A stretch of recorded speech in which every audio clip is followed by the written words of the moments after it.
Hey guys, welcome back. Hope you're all doing well. This week we're going to be covering the corporate finance side of finance, and we're going to be talking about Ebitda and how you can use it as an investor in your investing. So I hope you enjoy this one. I'll see you all next week.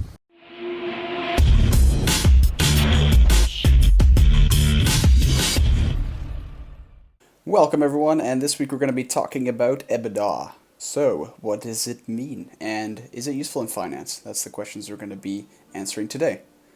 So Ebitda, in its shortest form, stands for earnings before interest, taxes, depreciation, and amortization.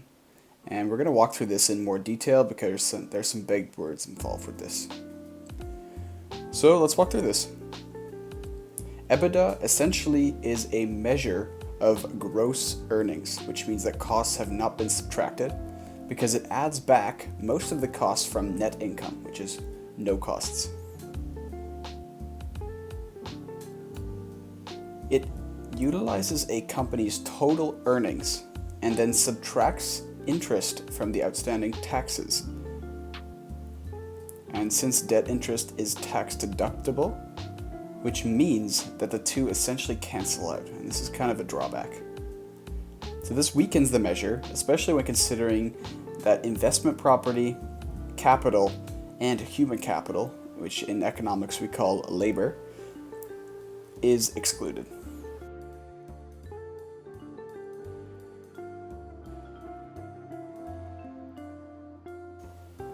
In general, the aim of Ebitda is to provide a clear picture of a company's profitability on paper. So in its construction, costs just don't affect it, and they don't have any bearing on it. So it can be seen as a more solid foundation to observe financial stability.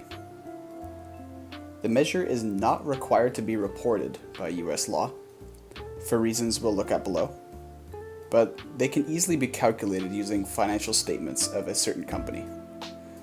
So in terms of the earnings, interests, and taxes, this comes from the income statement that's published quarterly, and the depreciation and amortization come from a cash flow statement, which is also published quarterly. Ebitda also indicates total earnings before the deduction of costs. And this is essentially gross earnings, and this is associated with the factors mentioned. It's therefore also a useful measure of operating profit. You accountants will know what I'm talking about. Often used as a metric to analyze cash flow as well.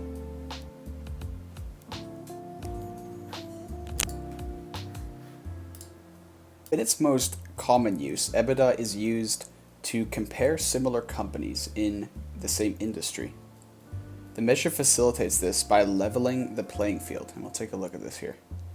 So in terms of tax, the tax rates often differ by region and size of cash flows or by business, and the interest on debt may be based on the size and term of the loan.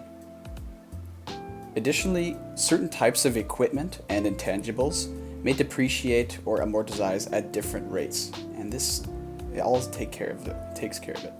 All of these are considered in the Ebitda measure, which makes it very useful when comparing companies within one industry.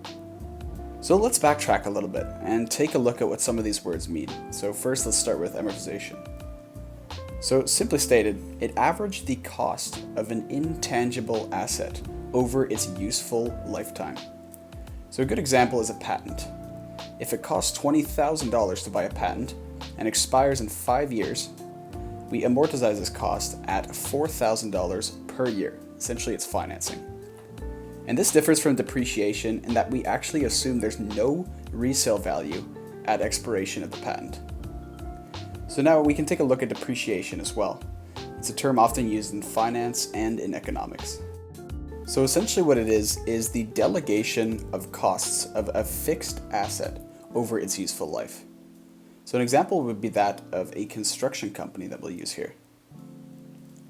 So if a bulldozer, which is a piece of physical capital, is purchased for $100,000 and its value depreciates by 10% per year, and the company wants to use it for 5 years, this can be seen as a cost of $10,000 per year less its resale value after 5 years. So in this example, that's $50,000. So much like interest on debt, depreciation is viewed as a business expense and is therefore tax deductible. So companies actually like depreciation, believe it or not. When EBITDA is negative, generally speaking, it indicates a very poor financial health of the company and or a poor cash flow system. But when it's positive, it's a more tricky situation. And this is because it does not guarantee that the company is doing well financially. This is mainly due to EBITDA ignoring potentially high-cost operations, such as replacing old capital,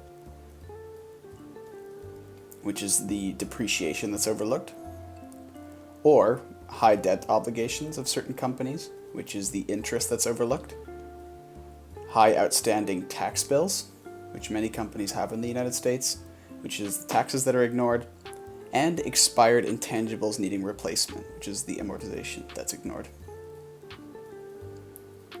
So EBITDA excludes capital expenditures, which poses a problem in many financial situations. In some industries, this is a huge part of cost structure. Warren Buffett's actually one of the most famous people that has talked on EBITDA and has said that it is a very poor profitability measure. So it's also been criticized and misused in its power to ignore such capital costs, which has led to overstating of profitability. And of course, this leads to investor overconfidence because of that.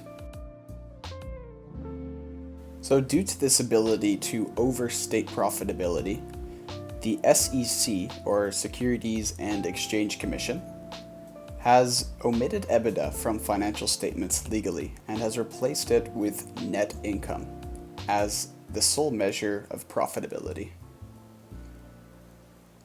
Instead, investors may also look at a measure called the Ebitda Margin, and this is a more popular one.